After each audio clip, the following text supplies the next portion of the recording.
민주주의의 가장 기본 원칙에 입각한다면 지금 재판을 받고 있는 분은 이번 선거에 나오지 말아야 된다.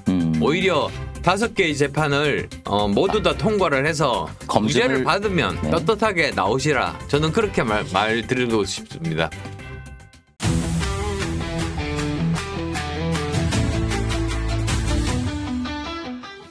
이재명 대표 얘기를 좀 하지 않을 수가 없는데 어제 출마 선언하실 때도 이재명 대표를 이길 수 있는 유일한 후보다고 강조도 하셨고 그러면 이제 이재명 대표의 어떤 거기는 이제 뭐 후보가 거의 유력하니까 예.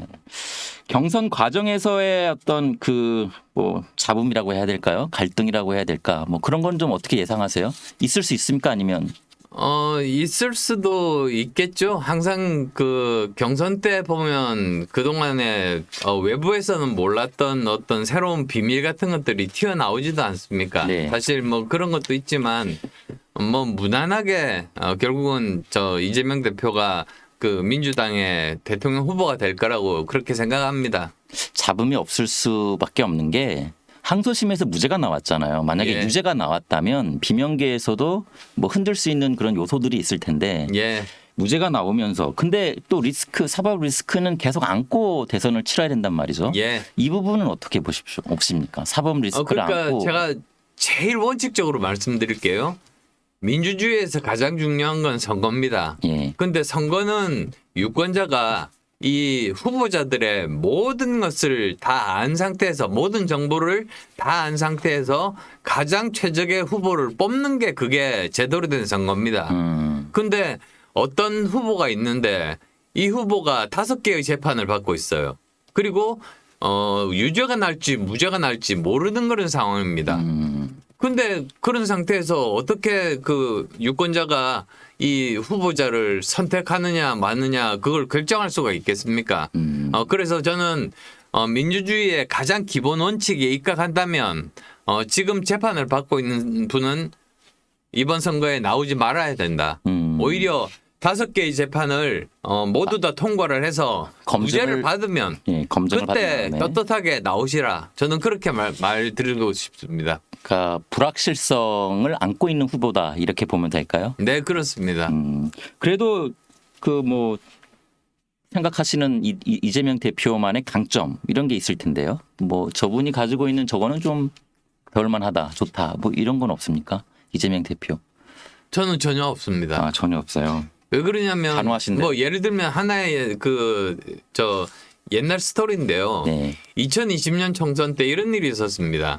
그때 그 배달 앱이 워낙에 수수료가 높았습니다. 네. 그래서 그때 갑자기 그 발표했던 것이 그 총선 기간인데 경기도 배달 앱을 만들겠다는 겁니다. 공공에서. 그때 물론- 경기지사 시절 때인가요? 예? 그때 경기지사 시절 때인가요? 예, 그렇습니다. 그래서 경기도 배달 앱을 만들겠다고 해서 제가 거기에 대해서 강력하게 비판을 했습니다. 아니, 이 시장에 공공이 직접 개입하는 것은 안 된다. 오히려 정말 공공에서 해야 되는 일은 공정 거래를 제대로 할 수 있도록 제대로 감시하고 그리고 공정한 경쟁이 이루어질 수 있도록 신생 업체들을 키우면서 그 업체들이 제대로 경쟁을 붙어서 이런 경쟁을 통해서 그 가격들이 그 독점 폭리를 취하지 않는 방향으로 이렇게 만드는 게 그게 국가의 일이라고 그랬습니다. 근데 이재명 대표는 끝까지 공공 앱을 만들어서 무료로 배포해서 민간 앱을 어떻게 보면 그 민간 앱과 경쟁하겠다 이런 이상한 발상을 내놓았죠. 아 그러면 지금 말씀하신 거는 시장주의에는 맞지 않는다라는 아니 건가요? 저 시장주의에 전혀 맞지 않습니다. 아 그래요? 자유시장 경제의 개념이 없는 사람이라고 저는 봅니다. 아 너무 그래서 제가 그거 틀림없이 실패할 거라고 하니까 네. 오히려 자신 있게 두고 보시라 성공한다.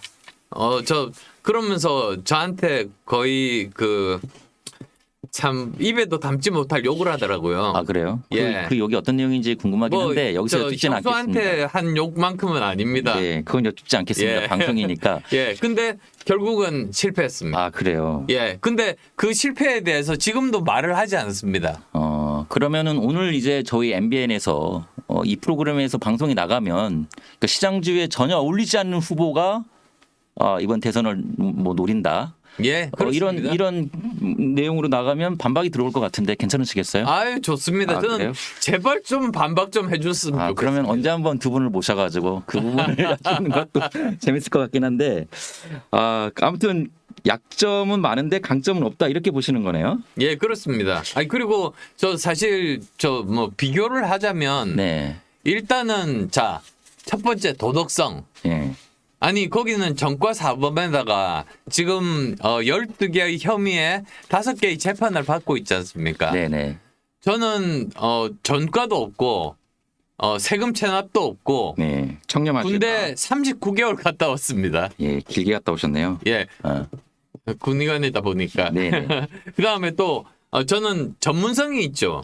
그러니까 AI에 대해서 산업을 발전시킬 수 있는 유일한 후보라고 네네. 저는 생각합니다. 네네. 거기다가 요즘 이제 그 병원에서 여러 가지 의료 대란 문제들이 있는데 이걸 제대로 해결할 수 있는 후보라고 또 말씀드리고 싶고요. 네네네. 그다음에 또 저는 중도 확장성이 있는 후보다. 왜냐하면 중도라는 것은 제가 10년간 이제 3당을 하다 보니까 가장 중요하게 생각하는 게 도덕성과 능력입니다.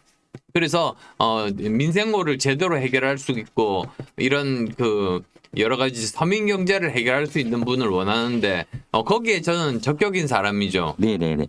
그 이재명 대표 관련해서는 한 가지만 제가 질문 더 드릴게요. 바로 개헌. 개헌 지금 내란 종식이 먼저기 때문에 개란은 사실상 한가하다. 뭐 이런 말씀으로 사실상 선을 그은 거잖아요. 근데 의원님께서는 개헌 해야 된다 이렇게 생각하시고 우리가 그 물리적으로 말씀을 드리자면 판단을 하자면 개헌 가능합니까? 저는 개헌 가능하다고 봅니다. 근데 선거 전에요? 우원식 의장이 말했듯이 이번 대선 때 개헌은 2달도 안 남았으니까 너무 급박하고 네. 오히려 이제 내년 지방선거 때 1년 동안 논의를 한 다음에 그 중에서 합의되는 부분만 이렇게 개헌을 하자. 저는 그렇게 제안 드리고 싶습니다. 단계적 개헌을 먼저 하면 된다. 예, 그렇습니다. 그리고 또 조금 전에 이제 내란 이야기 하셨지 않습니까? 예. 근데 저는 그 지금 내란 상태라는 게 이해가 가지 않는 게 내란 종식됐지 않습니까? 지금 재판을 하고 있는 것 자체가 내란이 종식됐다는 뜻이거든요. 네네. 그래서 이재명 대표가 말하는 그 내란이 종식된다는 거는 자기가 대통령이 되면 내란이 종식된다 그 말이다. 이렇게 생각합니다.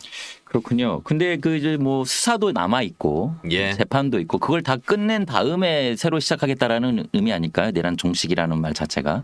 아니 그 내란 자체가 아무튼 종식됐죠. 의원님은 이제 끝났다고 보시는 이제 거군요. 수사를 하고 있는 거죠. 네.